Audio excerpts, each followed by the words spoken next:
Eu gostaria de encarar esse termo tentação aqui mais como prova. Como prova. E eu usaria ainda sobre esses dois termos, essas duas palavras, a frase seguinte: sala de experiência. Sala de experiência. Eu quero ler calmamente, sem me impressionar com sermão propriamente dito. Eu quero ler o primeiro capítulo de Jó. O primeiro capítulo de Jó. A virtude, tentação e perdas de Jó. Havia um homem na terra de Uz, cujo nome era Jó. E este era homem sincero, reto e temente a Deus, e desviava-se do mal. Ele já deu um exemplo aí, não é? Reto, sincero, reto, temente a Deus, e desviava-se do mal. Ele não buscava o mal, não se expunha ao mal. E nasceram-lhe 7 filhos e 3 filhas. Então era pai de 10 filhos. E era o seu gado 7.000 ovelhas, e 3.000 camelos, e 500 juntas de bois, e 500 jumentas. Era também muitíssima gente ao seu serviço, de maneira que este homem era maior do que todos do Oriente. E iam seus filhos e faziam banquetes em casa de cada um no seu dia, e enviavam e convidavam as suas 3 irmãs a comerem e beberem com eles. Sucedeu, pois, que tendo decorrido o turno de dias de seus banquetes, enviava Jó e os santificava, e se levantava de madrugada e oferecia holocausto segundo o número de todos eles, porque dizia Jó: porventura pecaram meus filhos e blasfemaram de Deus no seu coração. Assim o fazia Jó continuamente pelos seus filhos. E vindo um dia em que os filhos de Deus vieram apresentar-se perante o Senhor, veio também Satanás entre eles. Então o Senhor disse a Satanás: de onde vens? E Satanás respondeu ao Senhor e disse: de rodear a terra e passear por ela. Quer dizer que antes de gargar e rodear a terra, não é? Satanás já rodeou a terra muitas vezes. Deve de rodear a terra. E disse o Senhor a Satanás: observaste tu a meu servo Jó? Porque ninguém há na terra semelhante a ele, homem sincero e reto, temente a Deus e desviando-se do mal. Então respondeu Satanás ao Senhor e disse: porventura teme Jó a Deus debalde? Porventura não cercaste tu de bens a ele e a sua casa e a tudo quanto tem? Ele é fiel, em outras palavras. Ele é assim, ele é reto, ele é fiel a você. Por que você dá tudo para ele? Continuando. A obra de suas mãos abençoaste e o seu gado está aumentado na terra. Mas estende a tua mão e toca-lhe em tudo quanto tem, e verás se não blasfema de ti na tua face. Ora, Deus, melhor do que ninguém, sabia que Satanás estava blefando. E queria realmente era acabar com Jó. Mas teria que haver este livro na Bíblia. E disse o Senhor a Satanás: eis que tudo quanto tens está na tua mão. Somente contra ele não estendas a tua mão. E Satanás saiu da presença do Senhor. E sucedeu um dia em que os seus filhos e suas filhas comiam e bebiam vinho na casa de seu irmão primogênito, que veio um mensageiro a Jó e lhe disse: os bois lavravam e as jumentas paciam junto a eles, E eis que deram sobre eles os sabeus, e os tomaram, e os moços feriram no fio da espada, e eu somente escapei para te trazer a nova. Veja só, agora começou. Jó entrou na sala da experiência. E começou a coisa. Daqui a pouco vai chegar outro, dizer a mesma coisa. Somente eu escapei. E vim para te dar a nova. Sempre tem um que escapa para dar a notícia, não? Estando este ainda falando, veio outro e disse: fogo de Deus caiu do céu e queimou as ovelhas e os moços e os consumiu, e só eu escapei para te trazer a nova. Só eu escapei para te trazer a notícia. Estando este ainda falando, veio outro e disse: ordenando os caldeus 3 bandos, deram sobre os camelos e os tomaram, e aos moços feriram ao fio da espada. E só eu escapei para te trazer a nova. Sempre escapa um para dar a notícia, né? Estando ainda este falando, veio outro e disse: estando teus filhos e tuas filhas comendo e bebendo vinho em casa de seu irmão primogênito, eis que um grande vento sobreveio da além do deserto, e deu nos 4 cantos da casa, a qual caiu sobre os mancebos e morreram. E só eu escapei para te trazer a nova. Então Jó se levantou e rasgou o seu manto e rapou a sua cabeça e se lançou em terra e adorou. E disse: nu saí do ventre de minha mãe e nu tornarei para lá. O Senhor o deu, o Senhor o tomou. Bendito seja o nome do Senhor. Agora, com isto aí, ele entrou naquela sala de experiência. No verso 22, finalizando o capítulo, diz: em tudo isto Jó não pecou, nem atribuiu a Deus falta alguma. Logo, Satanás não ficou satisfeito e conseguiu até fazer dele um leproso dentro dessa sala de experiência, onde ninguém quer entrar, só quer ficar de fora julgando. Então tem os 3 amigos de Jó que estavam sempre lhe dando assistência. Você vai baseando nisso. Agora eu quero ler um pouquinho aqui sobre... Parece que é um tanto desconexo, mas não é.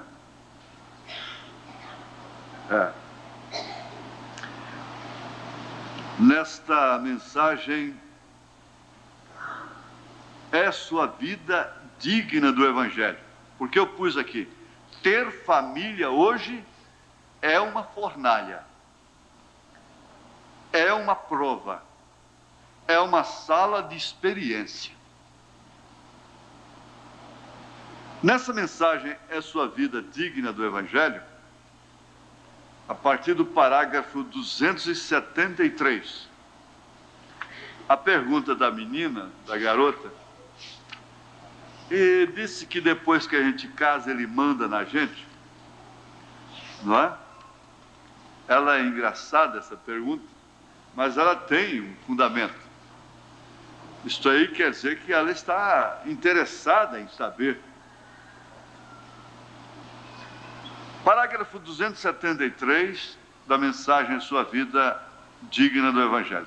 Veja, minha oração é por aqueles no rádio ou nas fitas, para o país e para aqueles que estão presentes, que o Deus de todas as graças celestiais possa brilhar seu abençoado Espírito Santo sobre todos nós, que nós desta noite em diante possamos viver uma vida que Deus possa dizer: isto me compraz,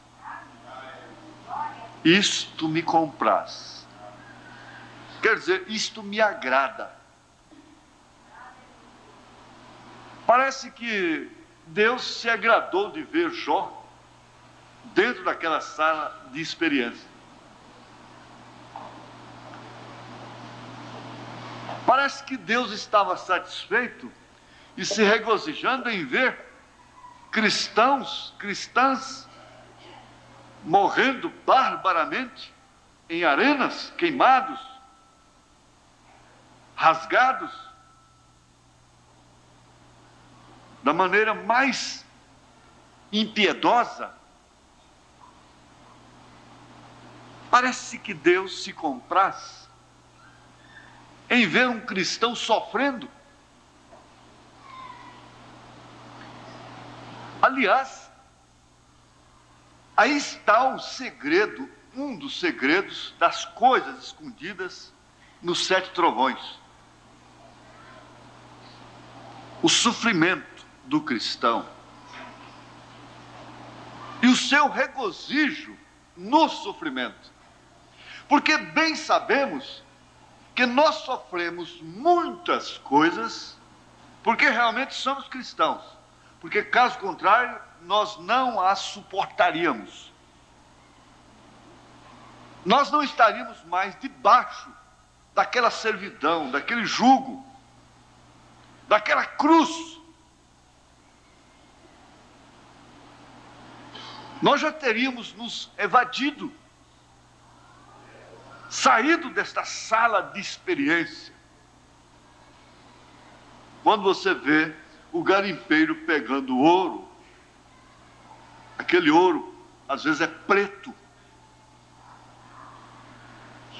e coisa que quem não conhece não dá valor, mas ele é levado no cadinho, no fogo, e ali tudo que não é ouro é queimado, não suporta, somente o ouro suporta. E depois de queimadas as escórias, eles ainda dão aquele banho de ácido. Então, assim também é o cristão. Isto me compraz. Entrem no gozo eterno que tem sido preparado para vós desde a fundação do mundo. O céu é excelente, porque ele é o lado oposto, é a coisa oposta, totalmente oposta à vida nesta dimensão.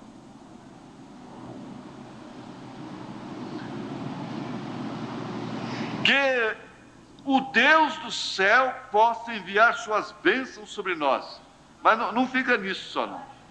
Oro para que Deus abençoe de tal maneira a vocês, mulheres, nesta noite, que tem cabelo curto. Isto quer dizer, há muitas mulheres que têm cabelo curto de natureza, não é? Bem entendido. Cabelo curto porque foram cortados. Para que possam ver e se afastarem desta inclinação moderna do dia e compreenderem que a Bíblia diz que vocês não devem fazer aquilo.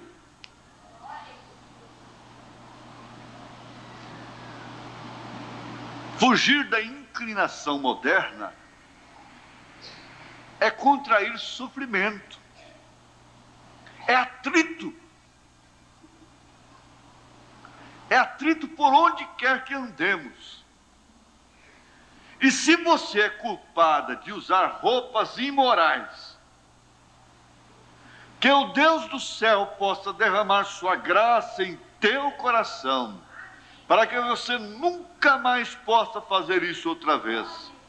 Que você nunca mais possa ser culpada de tal coisa outra vez. Que o Espírito Santo possa abrir isto para você e te mostrar que você está sem o batismo com o Espírito Santo, que Ele possa fazer isto por você, e que sem o Espírito Santo você não irá no arrebatamento.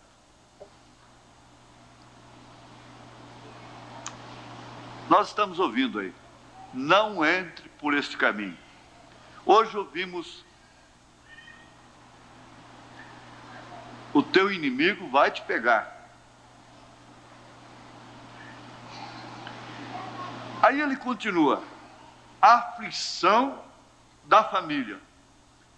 Que vocês, homens, que têm suas esposas e as deixam serem o chefe da casa e te dirigirem, que o Deus do céu possa te dar graça para bater o pé e trazer aquela mulher de volta à sua mente certa outra vez, e compreender que este é o seu lugar em Cristo. É uma sala, é uma prova. Eu não quero que ninguém ri. Eu não quero contar para ninguém rir, nenhuma pessoa rir. Eu não quero fazer graça. Mas cabe a lembrança daquela experiência, daquela mulher que mandava no marido. Mandava de uma maneira até impiedosa. E ela tinha uma filha. E dizem assim, que tal mãe, tal filha. E o filho do fazendeiro vizinho se engraçou com a moça e se casou com ela. E no dia do casamento, na volta, eles tinham que atravessar um córrego. Não é assim? E chegou lá, a moça foi dar uma daquela que ela conhecia de sua mãe. Agora você vai me atravessar nas costas. Ele disse: não, de jeito nenhum. Vai sim. Não vai, não vai, não vai. Ele deu uma peia nela, atravessou por si mesma, e ela conheceu uma experiência completamente daquela que era o pai dela. Porque, na verdade, a mulher, quando ela, usando até o termo do irmão Branham aqui, quando ela não é homossexual, ela faz questão de ser dominada. Mas o profeta, antes, depois o casal foi lá fazer uma visita para a filha, e chegou lá, então, ele viu a filha servindo, como a verdadeira esposa deve fazer. Ele chamou o genro, rapaz, e disse: o que é que você fez, hein? Porque a mãe dessa menina, para mim, ela ia ser igual. Aí o genro contou para ele a experiência. Ele falou: ah, então é assim? Está bem. Na volta, quando chegou lá no dito cujo córrego, ele tentou fazer o que o genro fez. Ah, mas apanhou que sou um homem de bem. Não é? Apanhou que sou um homem de bem. Então, 90% dos casais estão naquela condição hoje. Não é que apanha, não, isso aí tem uma brincadeira no meio. Mas, se bater o pé para ela, talvez seja exatamente o que ela está querendo. E não há solução, não há meio. É uma prova, é um sofrimento. Se corre, o bicho pega, se fica, o bicho come. Não pode sair, não pode ficar. Hoje eu vi aquela janela da arca, como a única saída que tem é para cima. Só pode mostrar os céus mesmo. O profeta continua dizendo: agora, não um patrão, mas você é o cabeça da casa. Porém, recordem, ela não é nem mesmo a criação original. Ela é simplesmente um subproduto de você, dada por Deus para tomar conta de você, para conservar suas roupas limpas e para preparar suas refeições, e assim sucessivamente.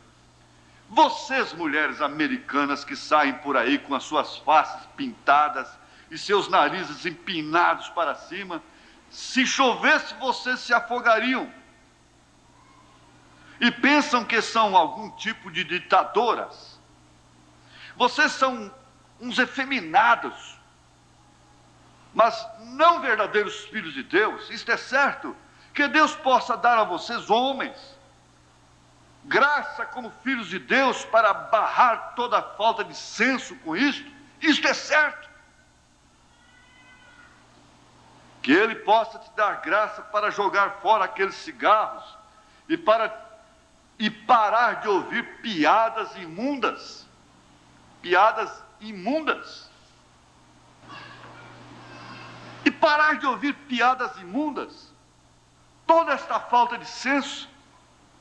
Vamos ser filhos de Deus para que possamos andar uma vida que seja digna do Evangelho. Quando alguém descer a rua, diga: se alguma vez houve um cristão, lá vai um.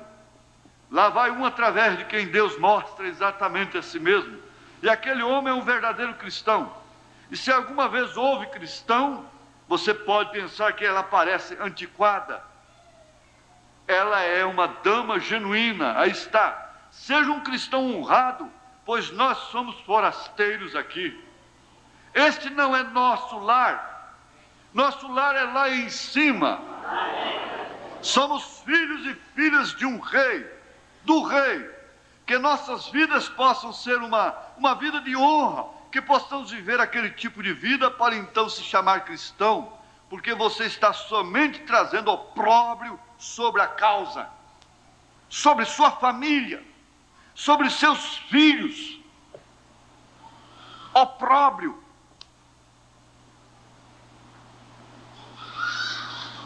Agora, nosso lar não é aqui. Nosso lar é lá em cima. O que é aqui então? É uma sala de experiência. É um campo de provas. Mas ninguém quer entrar nela. Quando se vê um cristão lá dentro de uma sala de provas, então o que acontece? Vamos julgá-lo. O que disseram de Jó? Ele pecou. Porque somente quem peca é que pode vir tantos males sobre ele. Perdendo todos os bens. Cada um chegando antes do outro terminar a notícia, chegava o outro. Perdendo os filhos. E por último, perdendo a própria saúde. E além disso, com lepra. Lepra na Bíblia é símbolo de pecado. Então você pecou. E o profeta diz numa mensagem: ninguém podia orar por ele quando ele havia orado por tantos durante a sua vida. Ele tinha ajudado a tantos, mas só podiam julgá-lo enquanto ele estava dentro da sala de experiência. Você vê esses pobres comundangos, ratos, que caem na mão nos laboratórios científicos para experiências. Então, milhares de ratos já morreram com AIDS. Milhares de ratos estão morrendo com cólera. Milhares de ratos comundangos estão morrendo com câncer, porque eles injetam o vírus naquele pequeno corpo para fazer experiência, o que chamam de cobaias, experimentando vacinas. Vacina ali o pobre animal e depois aplica o vírus da AIDS nele, para ver a reação. E o profeta disse: o corpo de Jesus Cristo é o corpo mais enfermo que existe na terra. Tudo recai sobre ele. Verdadeiramente ele tomou sobre si as nossas enfermidades. Ele carregou sobre si as nossas dores. Ele tomou sobre si as nossas transgressões. O castigo que nos traz a paz estava sobre ele, e pelas suas pisaduras fomos sarados. Então, ao invés de gozarmos deste benefício, parece que sofremos este juízo. Porque nos tornamos corpo de Jesus Cristo.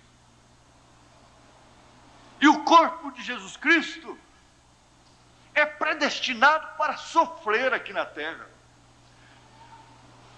Todo o tempo que Jesus Cristo estiver na carne humana é para sofrimento, é para angústia, é para chorar sobre as cidades, é para se angustiar por ver a maldade, a abominação, a injustiça operando. Qualquer tempo que Cristo estiver em carne humana, é somente para sofrer, é para tomar a cruz, é para tomar sobre si males de outros, cargas de outros, é para ser injustiçado. Agora, eu estive olhando uma coisa. A sala de experiência da minha mãe, por exemplo, mostrou que para minha irmã, principalmente, para todos que conviveram com ela, que uma mulher pode ficar viúva aos 23 anos de idade e nunca mais se casar sem se corromper.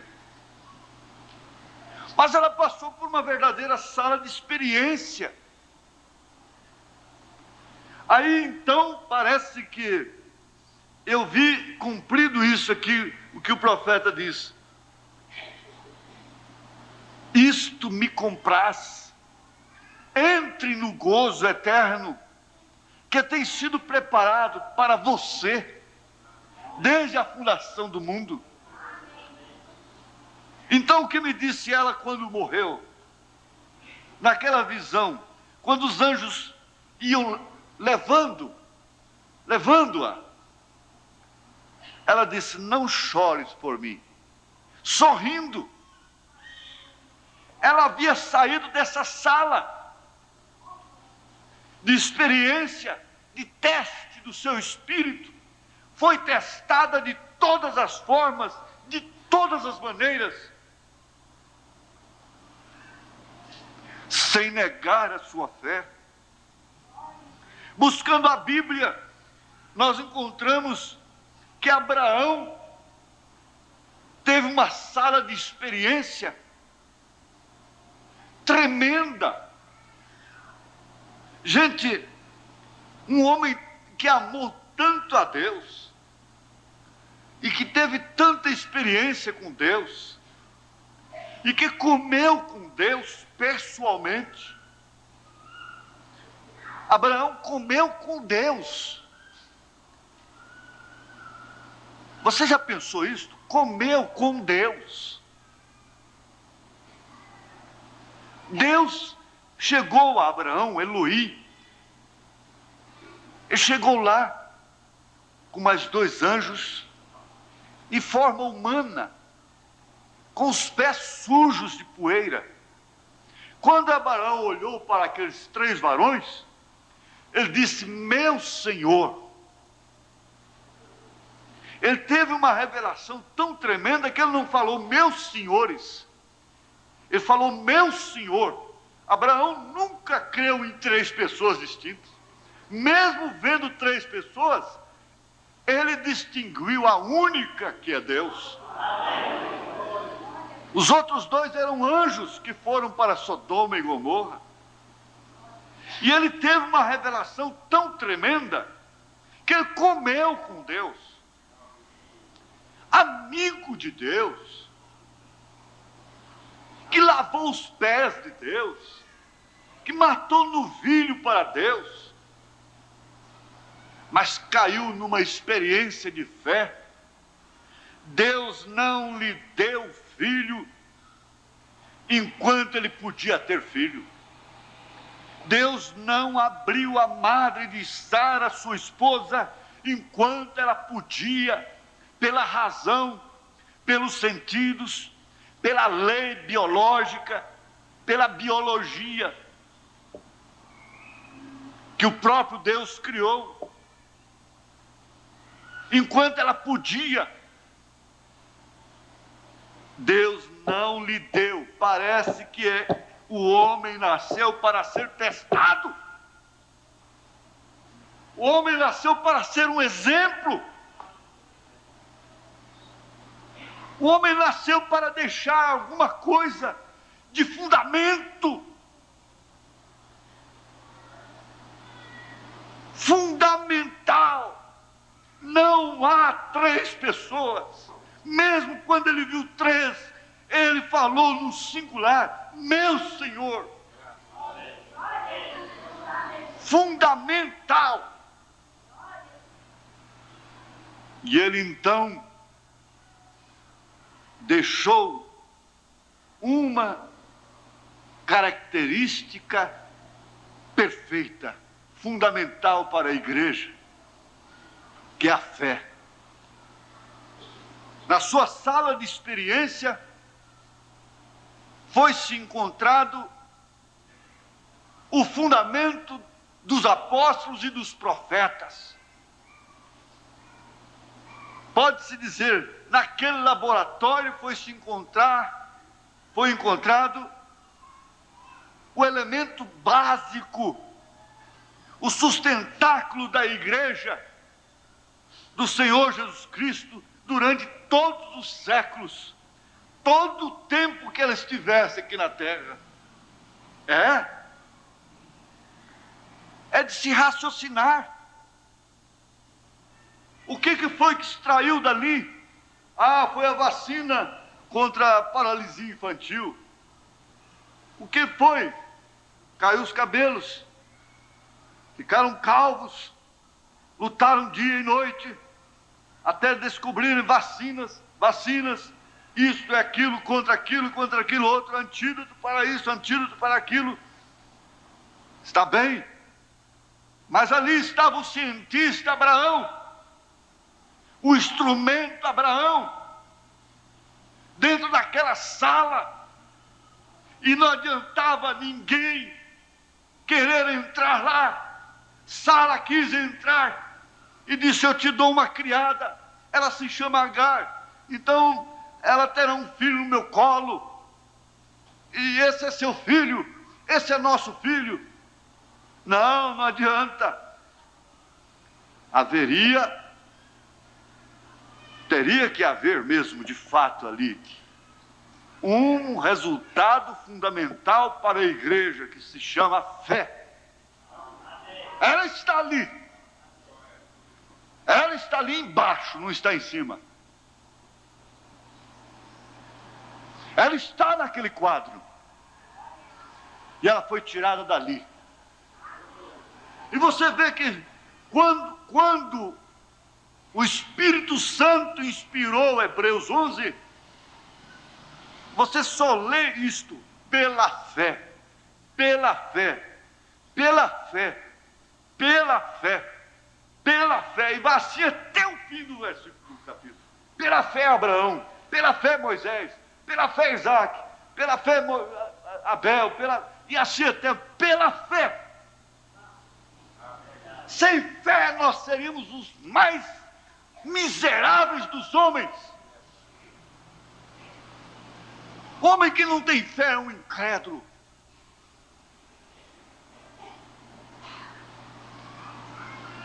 Há dois sentidos. Um deles está na alma do homem: a fé ou a incredulidade, a fé ou a dúvida na palavra de Deus. Que significa incredulidade? O pecado mãe. Abraão não gerou o pecado mãe. Quem gerou o pecado mãe foi o diabo. E ele mostrou através da jornada do deserto, ele mostrou através de todas as escrituras, usando determinadas personagens, determinadas pessoas, para introduzirem no povo o veneno da dúvida no homem de Deus, no profeta de Deus, no Deus dos céus. Eles trabalharam e eles causaram somente dano para o povo, danos, perdas irreparáveis, mortes, perdições. Mas Abraão não. Abraão, na sua experiência, legou-nos fé. E dos lombos de Abraão saiu Isaque, que por sua vez também escorregou para lá, justamente para onde esteve seu pai. Foi para lá dentro. E dentro da sua sala de experiência, o cientista de Deus, chamado William Marion Branham, Elias, o profeta desta era, constatou que o grande instrumento do amor, o símbolo do amor, é Isaque. Mas não foi mostrado sob perfumes de rosas, em mesas cheias de iguarias diversas. Não, porque o amor não é provado aí. O amor não é provado na saúde. O amor foi provado na cegueira. O amor foi provado na dor. O amor foi provado na hora da angústia, do sofrimento, da contradição. Então lá estava aquele Isaque, dentro da mesma sala do pai, e dali eles tirariam uma pílula, que é o maior poder. Maior poder. Paulo chegou a dizer, em 1 Coríntios 13, ainda que eu tivesse fé para transportar montanhas, mas não tivesse amor, nada seria. De nada valeria. Parece que a coisa veio em ordem progressiva. E esse Isaque gera no ventre de sua esposa 2 filhos. Um bom e outro mau. Porém, o bom era aborrecido por Deus, e o mal era amado por Deus. Ele se chama Jacó. E esse Jacó foi para lá na mesma sala. E ele teria que legar alguma coisa, algum extrato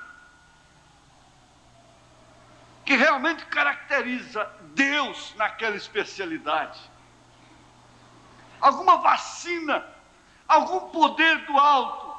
E para mim, sem esse aqui, não adiantava mais nada.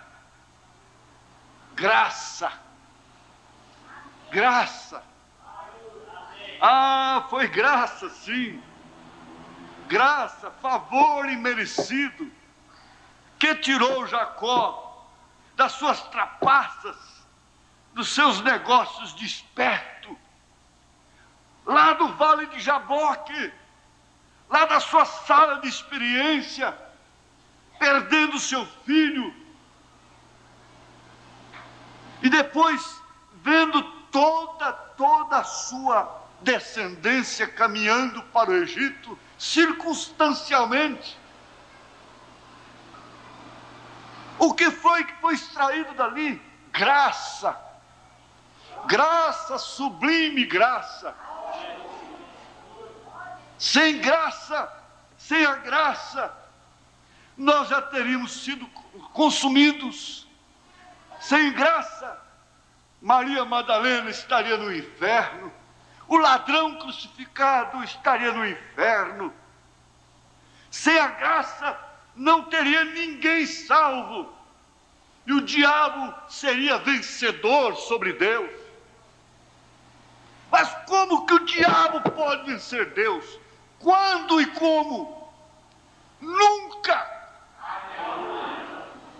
Quando ele fez o máximo que ele pode fazer, o máximo que o diabo pode fazer é matar o físico. Quando ele matou o físico de Emanuel, de Jesus Cristo, no terceiro dia ele ressuscitou. Jesus ressuscitou. Aleluia! Isso para dizer, a minha igreja, a minha semente não ficará sem a graça. Porque se ele não ressuscitasse, não haveria graça. Aí então nós vemos Davi, dentro daquela sala de experiência tremenda, às vezes, momento de maior prazer de sua carne, estava justamente fazendo com que eles deslizassem exatamente para dentro daquela sala. Você tem que entender isso. Há momentos de prazer, de prazeres, que aqueles prazeres são justamente a coisa que vão te levar para a sala da experiência, para a sala da dor do parto. Aquele prazer vai custar um parto, vai custar contrações, vai custar dor de parto, vai custar nascer um filho, e aquele filho crescer, criá-lo com toda dificuldade, e depois vê-lo rebelde. Tudo isso vem de uma noite de prazer. Aquele filho rebelde sangrando o seu coração, desobedecendo, e você perdendo noite de sonos, como quem está dentro de uma sala de experiência, desde aquela noite de prazer, desde aqueles 5 minutos de prazer. 5 minutos de prazer custou o resto da vida de aflição. Custou um filho, uma filha rebelde, resultou numa filha rebelde.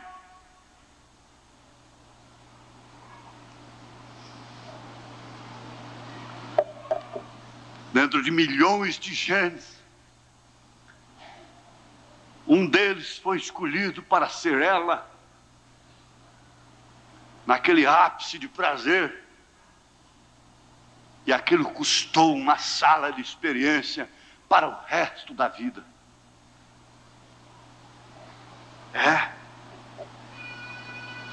Agora ali estava Davi, com essa experiência, porque foi um homem de prazeres, um homem que teve 500 mulheres. Mas ninguém quer estar no lugar dele.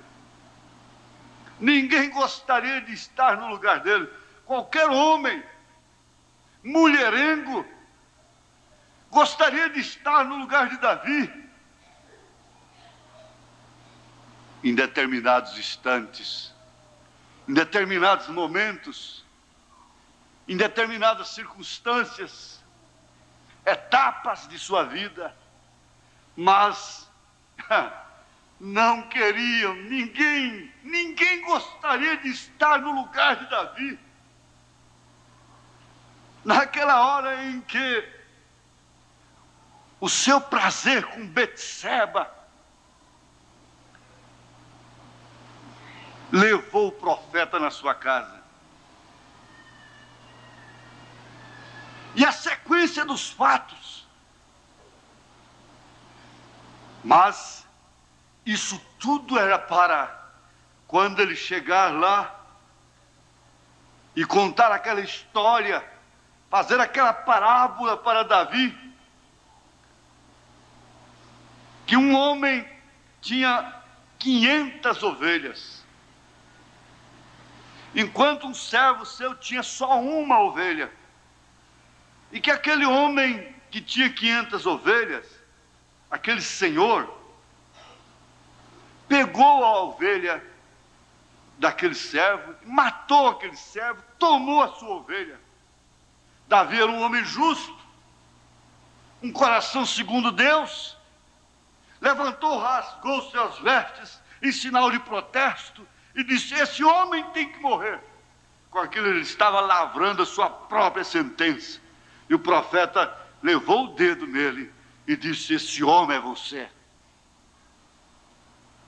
Você tendo tantas mulheres como tem, Urias estando na batalha, lutando por esse seu povo, lutando por você, você vai lá e toma a única mulher que ele tinha, a única ovelha que ele tinha.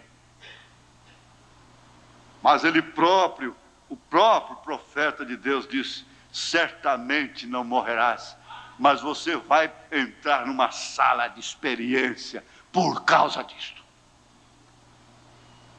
Eu disse hoje para um irmão: irmão, muitas coisas que nós fazemos aqui, que assumimos aqui, não irão nos levar para o inferno.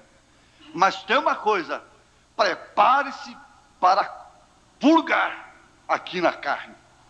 Prepare para sofrer as consequências aqui na carne. Você vai purgá-las. Elas não impedirão o eleito ir para os céus, ser arrebatado. Mas pode saber, o que você plantou aqui, você vai colher aqui.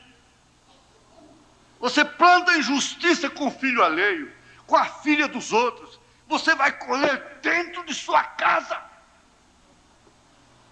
Você planta injustiça dentro do seu coração, e você vai colher aquilo. Você faz um casamento precipitado, você vai colher o resultado desse casamento precipitado.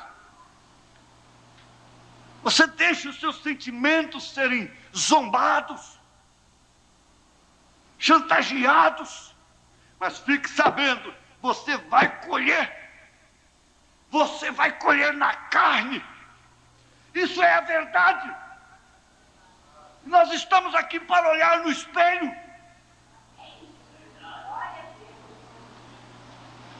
Às vezes nós nos colocamos a condenar um irmão. Não, ele não deixou de ser nosso irmão, não. Ele apenas está purgando, sofrendo. Ele está na sala da experiência dele. Ele não deixou de ser nosso irmão. Ela não deixou de ser nossa irmã. Ela está purgando uma coisa que ela plantou na carne. Porque quando você vê a pessoa prosperar e o juízo não baixar sobre ela, o juízo temporário, ela não purgar aqui, é sinal de que ela não é filha de Deus. Davi, leia o Salmo 73. O próprio Davi notou isso. Então nós vimos o extrato daquele laboratório, justiça. Aí nós temos o José. Para deixar em ordem, teria que ser José. José lá no Egito. Qualquer homem normal, natural, sabe perfeitamente que ele passou por um teste, uma experiência terrível. Aquela mulher deveria ser linda, formosa. Ela sabia tentar, ela sabia provocar. E ela deu um jeito de apanhar José no quarto. José foi provado, foi testado e não caiu. Não caiu com ela. E por não cair, foi parar no calabouço, a sua sala de experiência. Desceu mais. Foi preso, foi jogado como um bandido, um pervertido, um mau caráter, lá no calabouço. Mas lá Deus estava com ele. O importante não é onde você está, o importante é Deus estar lá com você.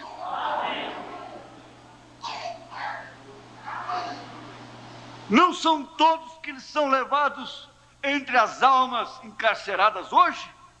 Quem não está andando entre almas encarceradas? O irmão Brana foi levado na região dos perdidos, na região das almas encarceradas, muito antes das mulheres pintarem seus olhos. Ele foi levado lá aos 14 anos de idade. E lá ele viu esses homens com cabeça d'água, essas coisas todas.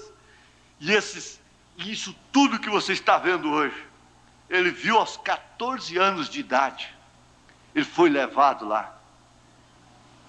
Lá ele viu mulheres com os olhos pintados, ao redor assim dos olhos pintados.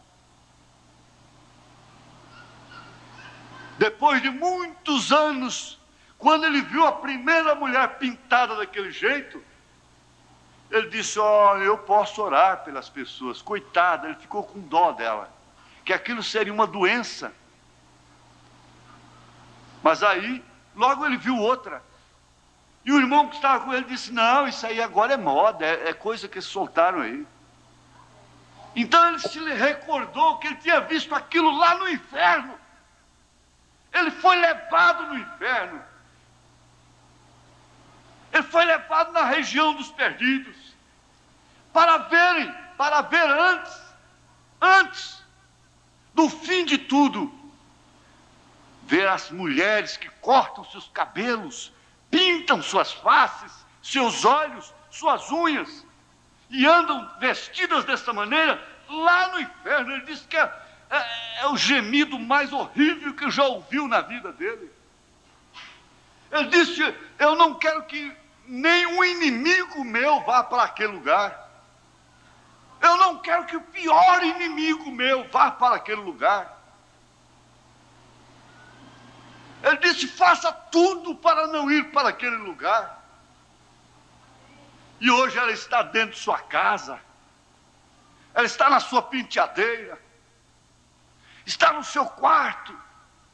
Está no seu guarda-roupa, essas roupinhas sumárias coladas. Coladas no corpo. Pode estar arrastando o chão. Provoca mais adultério do que de short. Esses vestidos aqui que vocês veem colados provocam mais adultério do que fio dental.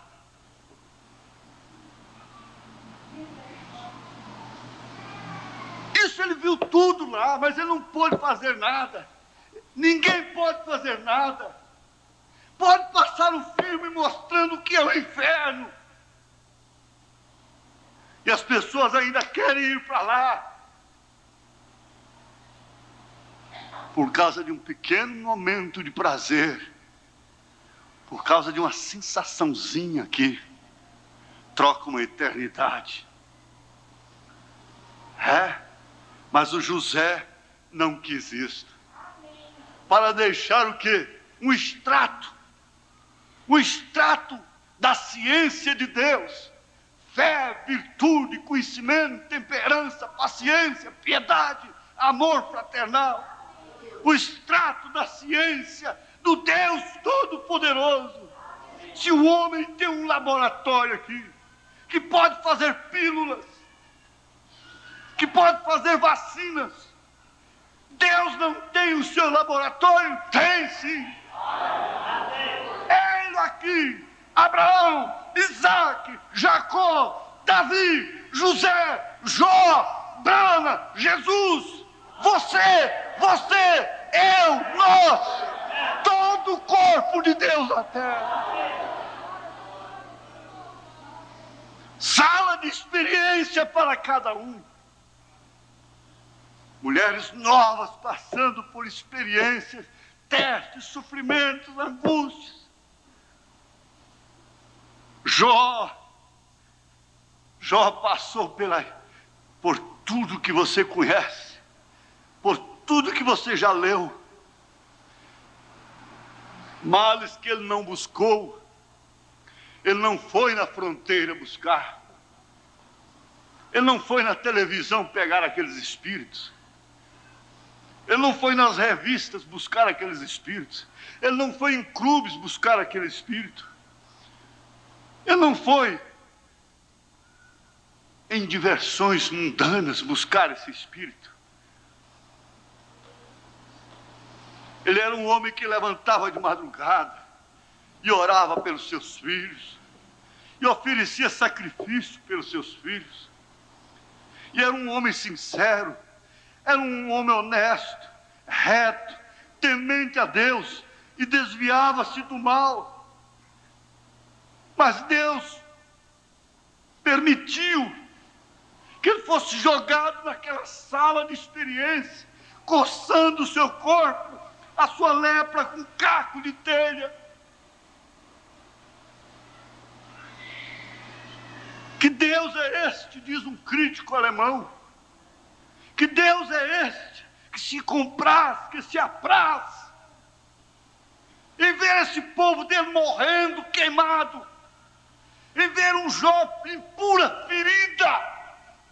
Oh, Deus sabe perfeitamente que com saúde ou sem saúde, com ferida ou sem ferida, aqui não passa de poucos anos. Deus sabe que nunca perderia Jó, que mesmo depois que Jó fosse uma poeira cósmica, ele havia cantado com sua fé: eu sei que o meu Redentor vive, e um dia ele me chamará, e eu lhe responderei. Aleluia, glória a Deus. Eu sei que o meu Redentor vive. Que eu morra não tem importância. Eu sei que ele vive. E porque ele vive, eu posso morrer.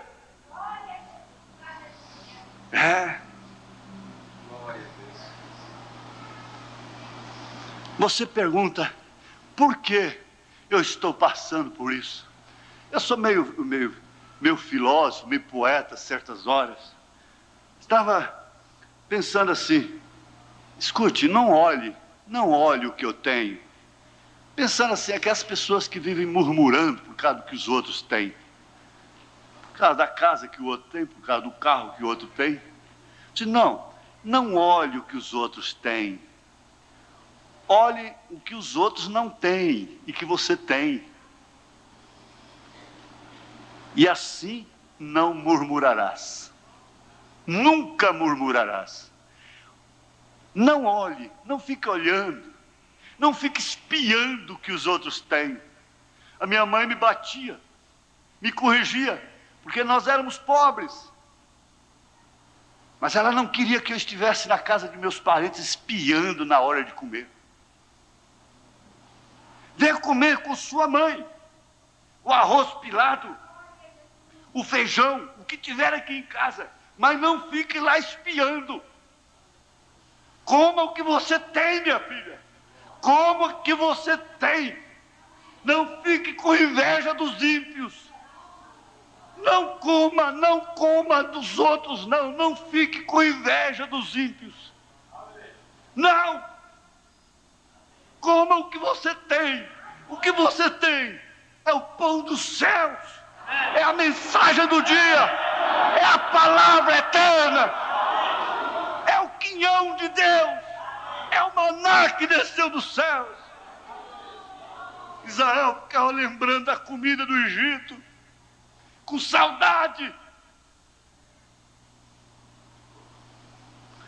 Esse homem passou por um sofrimento, por fornalhas de aflições, que a gente pensa, conhecendo a história de sua vida, como um homem pode suportar o que esse homem suportou, e ainda sair diante do povo e orar pelos enfermos, e curar os enfermos, curar paralíticos, cegos, ressuscitar mortos, curar cancerosos, e combater todos os demônios. Esse homem mexeu com cada demônio que ninguém mexia com ele há muitos anos, há muito tempo.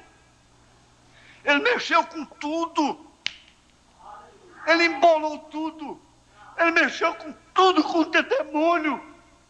E quem mexe com marimbondo é ferroado, quem mexe com abelha vai ser ferroado.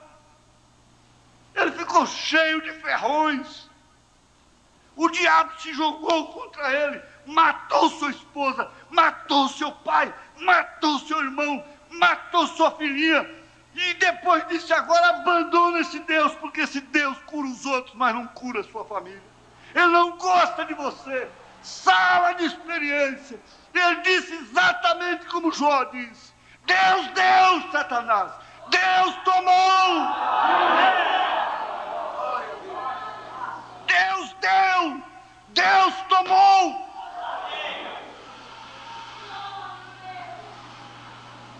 Ele tomou o que ele deu. Deus não toma nada que ele não dá. Quando ele te pede uma coisa, ele já te deu há muito tempo. Ele não está te pedindo nada. Ele não está te pedindo dinheiro. Ele não está te pedindo nada. Nada em relação ao que ele te deu. Tudo que você tem foi ele que te deu. E ele te deu coisas que você não sabe. Não sabe. Ele te deu a terra. Ele te deu os céus. Ele te deu a glória. Você sofre momentaneamente o abandono de um marido e parece que perdeu tudo na vida. Você perdeu tudo na vida se você perder a Jesus. Porque quem tem Jesus tem tudo. Quem não tem Jesus não tem nada. Graça, sublime graça. Essa é a graça do Senhor, obtida assim, na luta, no campo de batalha. Onde foi que você adquiriu essas cicatrizes? Foi no campo de batalha, na sala de experiência, na cozinha de experiência, na cama de experiência, de aflição, no lar de aflição, lá que se transformou em fornalha.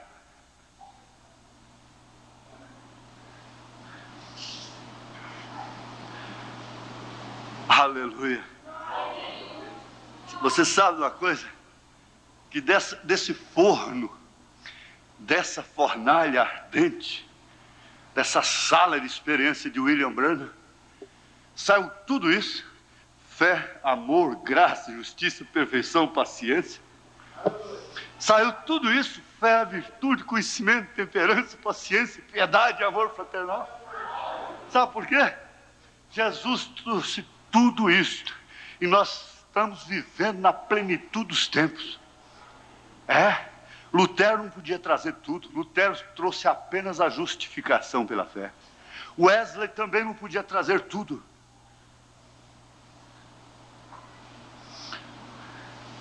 A mensagem de Lutero, hoje os católicos estão muito além dela.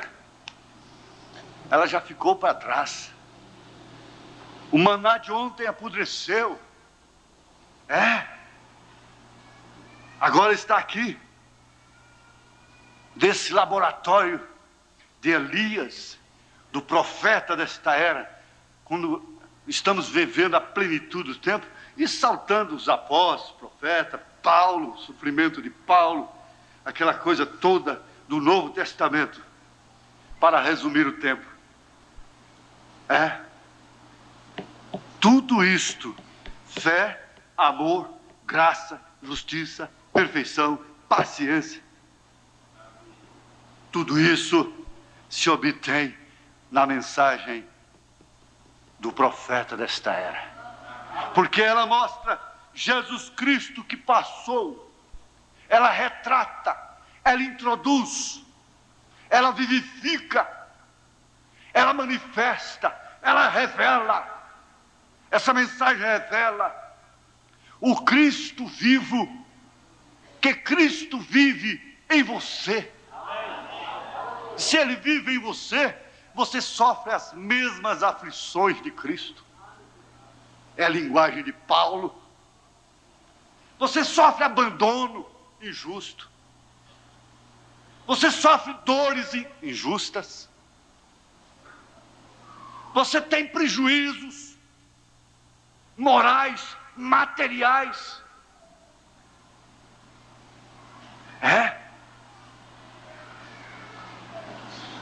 Porque do Senhor Jesus Cristo, nós herdamos fé, amor, graça, justiça, perfeição, paciência e mais ainda, ressurreição. Transformação dos nossos corpos abatidos para serem conforme o seu próprio corpo, glorioso, com poder eficaz de sujeitar a si todas as coisas. Tudo isso saído desse laboratório. Você pega uma pílula, um remédio, um antibiótico, aquilo saiu, foi manipulado, e você agradece a Deus com aquela infecção desaparece, quando ela vai embora, quando aquela dor desaparece. A mensagem, o evangelho revelado, o evangelho vivificado, tira a dor da alma, tira a dor do espírito, cura a cicatriz do pecado. Ele não é analgésico apenas, ele é curativo. Isso saiu do forno da aflição de Cristo, da sala de experiência de Deus, onde ele foi triturado, machucado, ferido, cuspido, blasfemado, desprezado, morto, sepultado, mas a morte não o deteve. Eu estou desafiando a morte. Estou desafiando o pior espírito do mundo. Estou desafiando qualquer doença aqui nesta hora. Qualquer espírito mau. Ninguém mais aqui está com contradição. Contradição. Mais do que eu, ninguém tem. Contradição. Ouvimos hoje de manhã a hora contraditória. Creia na sua cura. Creia na sua cura. Creia na cura do seu coração. Creia. Creia que Jesus pode operar essa hérnia. Creia que Jesus Cristo pode te operar. Creia que Ele pode tirar o tumor. Creia que Ele pode salvar seu marido. Creia. Creia somente. Não tenha apenas uma emoção, mas creia. Creia sem emoção. Aleluia. Jesus Cristo é o mesmo ontem, hoje, eternamente. Ele não está com dó de seu sofrimento, não. Você está na sala de experiência. Daí vai sair muita coisa boa. Vai sair fé, virtude, conhecimento, temperança, paciência, piedade, amor fraternal. Ninguém pode entrar lá por você. É você mesmo. É você mesma. Aleluia. Agora, Senhor, nós entregamos a todas as tuas filhas e todos os teus filhos às tuas mãos. Sadraque, Misaque, Abednego, Daniel, fogo maligno de Nabucodonosor, você não pode queimar os filhos de Deus. Leões famintos, virá alguém para você comer, mas não essa filha de Deus, não este filho de Deus. Aleluia, aleluia. Câncer maligno, hérnia maligna, doença do coração maligna, eu te repreendo no nome de Jesus Cristo, que sofreu na fornalha ardente. Aleluia. Eu te repreendo problema de dor de cabeça, de circulação, nos ossos, no sangue, nos nervos, no fígado, nos rins, estômago, vesícula, baço, intestinos, garganta, olhos, ouvidos, boca, seja onde for a doença, órgãos internos, em nome de Jesus Cristo, eu entro em contenda com o diabo e suas doenças. Aleluia! Deus Deus te cura agora. Deus te cura agora. Aleluia. O último estado de Jó foi melhor do que o primeiro. O seu último estado será muito melhor. Toma, igreja amada. Toma fé no Filho de Deus. Porque essa fé vence o mundo. Em nome de Jesus Cristo. Amém, Senhor. Amém. Glória a Deus. Sublime graça do Senhor, que a um infeliz salvou. Eu cego, mas vejo já, perdido.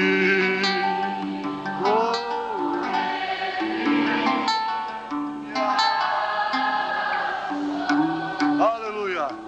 Sublime graça.